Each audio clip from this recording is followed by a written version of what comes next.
An awesome show of excellence as dozens of students filed into the gymnasium at Stranahan High School in Fort Lauderdale. The students are participating in Mentoring Tomorrow's Leaders induction ceremony.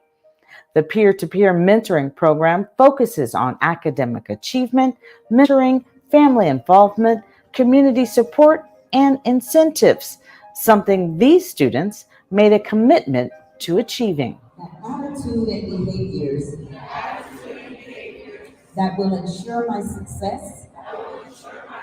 Dr. Thelma Tinney, the founder and CEO of Healing Arts Institute, will be playing an engaging role in the program through her nonprofit, which offers no-cost mental health therapy primarily to youth and their families. She was invited to give the keynote at the induction ceremony. First and foremost with family. And I'm happy to see so many families here supporting your young adults. We know that for some youth, blood family may not be able to or not available for them. And I can wholeheartedly relate to this because this was the case for me as a young adult. However, as you can see, I found a family of support in my community to aid into my success. And this is the case for all of you here tonight. You can do the same, and you've started your families, your community here with your peers.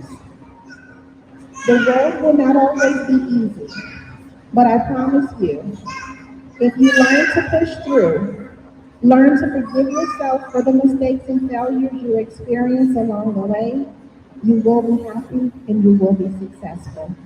Thank you. Several students also giving thanks for the leaders and school administrators who have helped them and encouraging the students with words of inspiration. One message in particular stood out to Dr. Tenney. Good evening, everyone.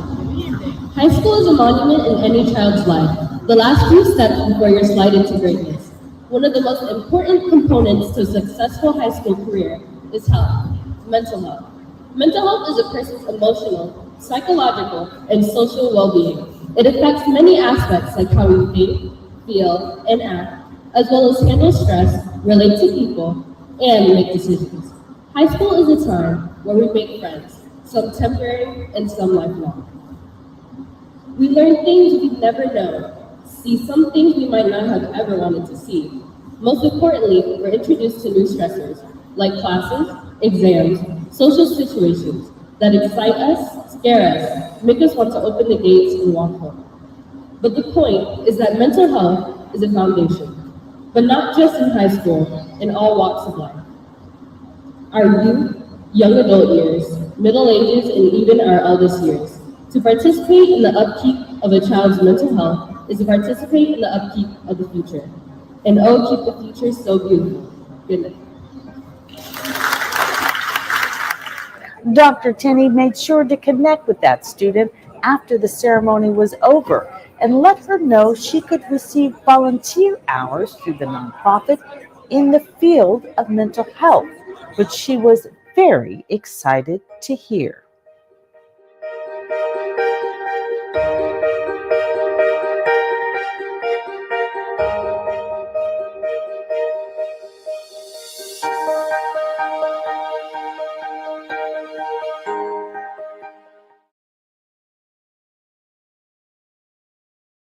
It was a packed house at the first annual GovCon Giants Summit in Miami. Small business owners, executives, and the curious pouring into the Intercontinental Hotel by the hundreds. All at the invitation of the CEO and founder Eric Coffey, who had one focus in mind: teaching people how to do business with the federal government. One of the sayings that I have is that the government doesn't get the best people, they get the best people that come to them. And so many of the people in this room have never tried going to government contracts. Many of these people in the room are successful in their own right. They have the skills, they have capabilities, they have the talents, they have the gifts, but they don't know how to navigate the process. And so I wanted to help bridge that gap. I want to make sure everybody knows just how important you are. We have Ms. Adrienne Elrod here from the Department of Commerce. Some of you may recognize her for her extremely profound professional background in media and public relations as a government official. She has worked at the highest levels of government, worked for presidents, worked on presidential campaigns. I don't care what cable channel you watch, you have seen her before somewhere. GovCon Giants bringing in some of the top federal contractors in the country, all under one roof for this Contracting Connections Summit. And you do, project managers, you have a superhero power. You're one of the only people in the entire organization or agency that literally executes executive strategy and affects the P&L. Now, I just gave myself goosebumps. The liberating part of that is, it's a high-vis career. An old Navy welder can make quite something of himself. You get pretty good at it, but you can't hide. If something goes wrong, man, they call you. They're walking down the hallway looking for somebody to punch in the face, it's you. You know what I mean? So it could be a harrowing way to make a living, okay? But man, it's so cool. Small businesses should absolutely consider federal funding. There is a generational moment that is happening. With over $100 billion at the Department of Energy, your opportunity is right now. You could be engaging with dollars that for long term, your businesses could be around for 30, 40, 50 years, hopefully 100 years using federal funding. GovCon Giants, we are a nonprofit organization, and what our mission is to bridge that gap, bridging the gap from small businesses to federal agencies. We are here to provide just education and training to all those entrepreneurs, small businesses that have ever wanted to enter or break into or even scale into the federal arena. And the way we do it is we started with a YouTube channel, simple channel that has grown from 1,000 people Christmas Day 2017 to 35,000 subscribers. Eric Coffey launching this nonprofit after a commercial contract began to crumble. And so when I came out of that experience, I said, I want to change my philosophy. And I don't want to just work for money anymore. I want to put people first. And I want to work to help other people and then make money at the same time. I was a kindergarten teacher before I started this journey. So that story motivates others that you don't have to have your own business. You don't have to be a small business already. You could do this from wherever you are. And that's where we get our member stories, that we go from not knowing this even exists to having millions of dollars in contracts. The GovCon Giants, anyone could do this approach, has led thousands into the world of federal contracting. For me, I've been following Eric and Maria for about 2.5 years now. Within those 2.5 years, I didn't become a member, but like Eric always mentioned, follow my content, do what you can with it, reverse engineer it, and luckily for me, I can be a test that I won my first contract with that information. The network, this is an amazing network here. I am so excited to be here.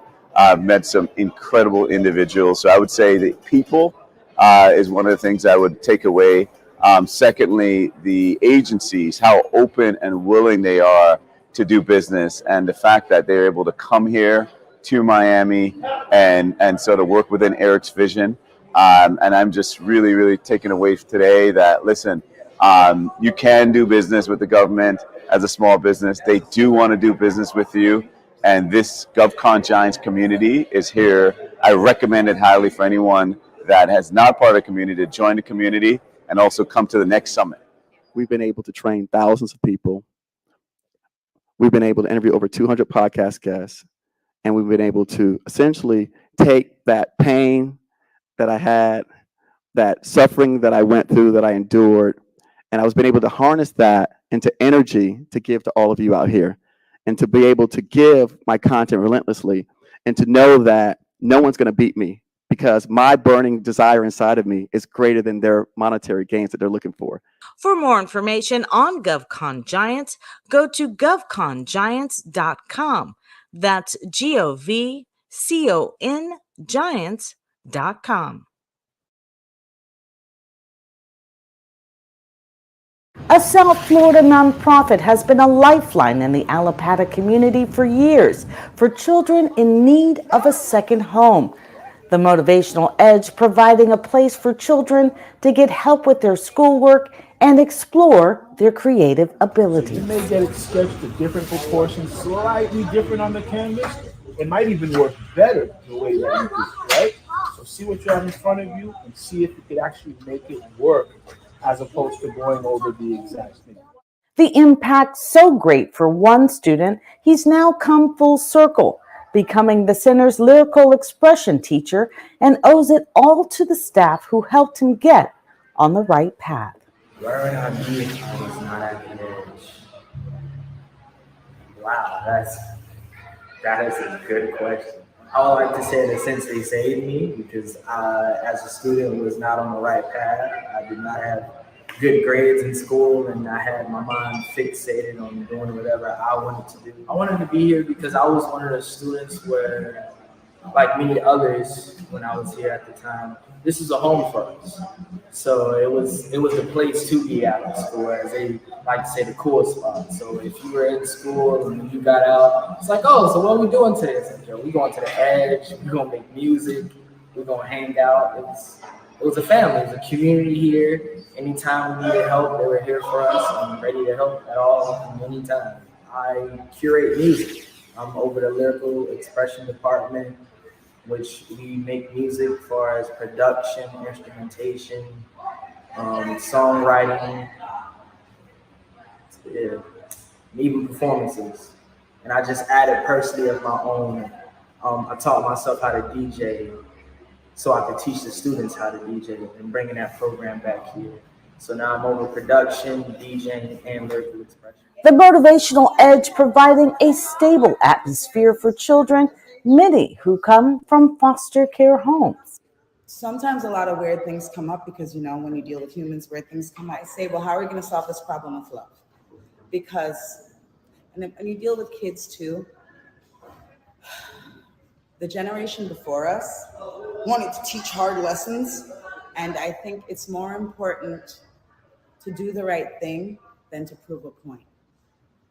And I like to, just lead and solve the problem with love. And I think if you just remember your purpose, remember what you're here for, and not about your current emotional feeling of whatever it is, that you should just, and it always works out when you start that way, always, every single time. You gotta know everything. How's your team feeling? How are the kids feeling? It's everything. It's a good oiled machine, Like most nonprofits, the Motivational Edge welcomes sponsors, donations, and grants, but also focuses on a social enterprise format. The center teaches the kids to create artwork, then sell it, and even teach or perform the lyrical expression skills they learned at the center to others. I like to thank them all, you know what I'm saying? And a lot of them I have spoken with and told them that I'm thankful for their service because, like I said, the things that they instilled in me, I get to instill in the kids here. And growing up, I was always taught, give the gift onto others. So if you've been blessed with something, share that with us.